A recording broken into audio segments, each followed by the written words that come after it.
خلق وی علماء څه کړي دي مې علماء چې څه کړي دي مور راوړي بچي هغه څه پونه کې ان شاء الله د دومره حدیث مونږ طبقه ته پراته دي نن چې تاسو عقاید دي تاسو اعمال دي تاسو اخلاق دي قسم په خدای د علماء برکت دی علماء د منځ لري که سبای چې څوک څه کوي څوک چې سروانه کوي غروانه به کوي ته خدای علماء برکت دی علماء برکت الحمدلله مونږ نن خور او لور پیژنو او نن مور او خور پیژنو او نن دا پیژنو چې دا مې رور دې د سره نکاح منه ده او دا مې ترز به د سره نکاح جایز ده والله بالله تعالی دا د علماء برکت دی په قران کوئی ګوبنګ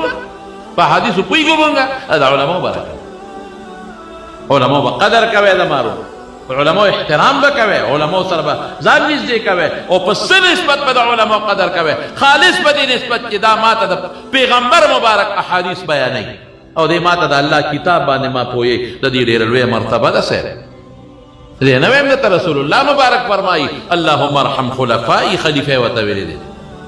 صحابه تپوس کوي من خلفاء او یا رسول الله الذين يروون احاديث وسنتي ويعلمونها الناس الله پیغمبر فرمائی ندور اللہ امرا ان دعا وتا کړي مخ نه کړي او بادشاہ یو وزیر او هغه وزیر به علماء نو خو هر قسمه خلق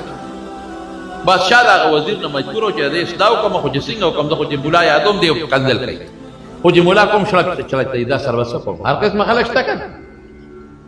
اوسم ډیر خلق دا علماء بدوي او دا علماء دشمنی کوي مړه دا مولیان پکې لا چار اوسه ما ته پکې لا چار اوسه زر بداو دا مولیان پکې لا چار اوسه هي قانا ته پکې چار اوسه مولیان چار اوسه خدای پیدا کړی دي کړه دې مولیانو ته پکې څه ضرورت ده او بی دینه انسان دا خبره کولی شي دیندار انسان دا نشي کولی مسلمان دا څه خبره نشي کولی چې څوک الله او د الله کتاب او د پیغمبر د سنت اتباع غواړي هغه د مولا په کولی دا مولا پکې لا کتاب کې راغلی دا قران کې راغلی دا پیغمبر حدیثو کې دا علماء ذکر راغلی دا ترغیب رسول الله مبارک ورکړي پیغمبر منی کنه منی مو وزیر صاحب بدوی بادشاہ دا چلو کو چې دی وزیر صاحب چيله ورکړه اخو بادشاہ کو طيب چې تحفه ورکړي خو دا ارچا د شان مناسب تحفه یې کنه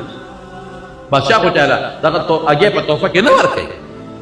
بادشاہ کو چې ورکړي قیمتي شی ورکړي په تحفه کې تو چيله ورکړو قیمتي نسل او وزیر راوي وزیر صاحب دا چيله والا خو ګورې دې خدمت بتاو ستا کور کې خزه بچي بکې بار باندې کوي پنو کرانو باندې کوي نو صاحب دا کو ساتو خورا د دې خدمت په دما لونه بکې په کور کې دنه وې اخ نسلو چيله بزیاتې دې په مور کول یو ځل بادشاہ به کله کله تاسو وزیر صاحب چيله سنگرا یاره بادشاہ سلام ډېر ښه چيله زبردست اور ډېر په کوي اوړي بچی راوړل او ګوره بادشاہ سلام استاد وینا مطابق خدمت زمانونه کوي خدمه خدمه په خپل خدمت کو او بس ما د طویل کاوه چيله زیات شوی پته غشتل یو ځل د بادشاہ ته پوښتنه وزیر صاحب چيله څنګه دي صاحب ډېر پکې ډېر نسل زیات کو غونډه رامته جوړه شو